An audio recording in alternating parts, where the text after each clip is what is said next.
Nag-iisa ako dito.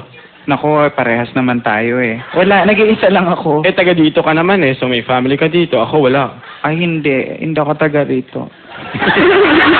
Ibang planeta ako. Okay! Eto, sikat na sikat mga kapamilya. Alam niyo ba, nung unang lumabas to dito na Pukyaw, napaka-stand SRO ang show niya sa Metro Bar. Ganun katindi, tama ba yan? Apa, nagpapasalamat ako sa Wawawi. Wow, talaga. Ano Ayan. ba ngayon? Hindi ka Pukyaw. Ano ba ngayon? Aspu. Aspo na may nararamdaman pa rin. Ano ang nararamdaman mo? Ano ang nararamdaman mo? Tao ka pala, tao. Oo, na masaya pala. Ito, maganda. Alam niyo, hindi niyo napapansin. Si Puho, may dinadala to eh. Puho, ito rin, sabihin mo sa kanila. Ito na pagkakataon, Puho.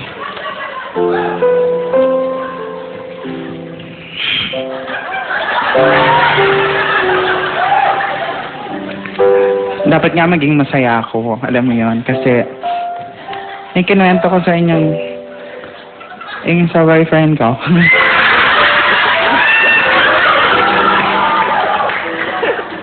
Magkabalikan na kami.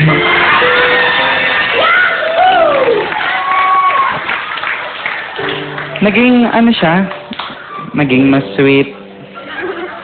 Naging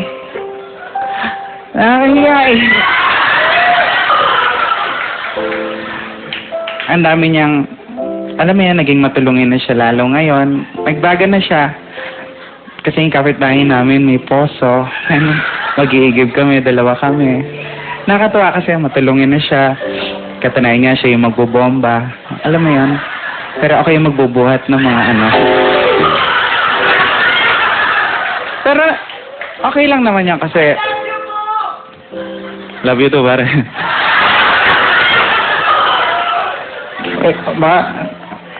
Masaya kasi kung noon pork chop, ketchup yung kinakain ko. Ngayon masaya na kasi beef steak na siya.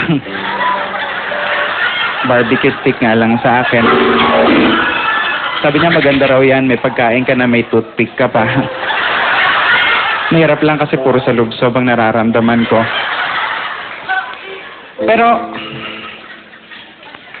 parang nagdadalawang isip pa rin ako na tuluyan ko dahil kagaya nga nung sinasabi ng mga kasamahan ko, mga alam mo na yan, mga katrabaho ko na magnanakaw nga siya. Kasi yung una inisip ko na yung ref na misplaced lang, pero hindi eh.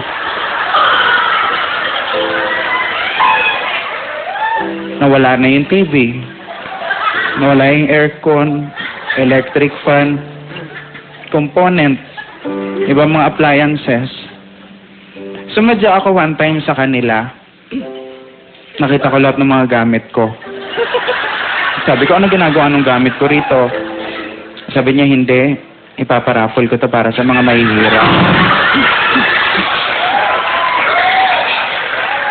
Matuwa naman ako din sa puntong yon kasi matulungin naman pala talaga siya.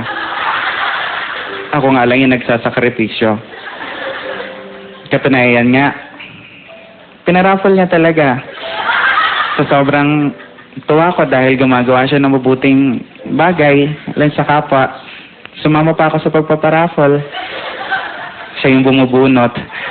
Nagulat nga lang ako dahil una niyang nabunot, pangalan niya. Pangalawa, pangalan pa rin niya. Pangatlo, pangalan pa rin niya. Alam mo, parang jackpot nga, nakuha niya lahat.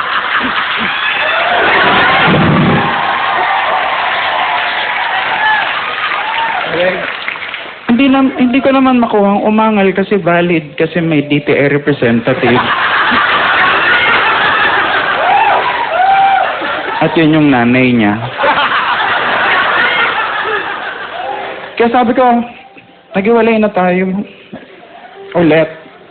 Hindi ko na kaya ang mga ginagawa mo sa akin. Sabi niya okay lang kasi ready na raw siya. Kasi kahit iwalayan ko siya, may trabaho na siyang nakita. May nakita na siya. Isang salon. Kaya pala iba yung naramdaman ko. Baklala rin ang loko. Ladies and gentlemen! Ibang klase Cebu. You're the man.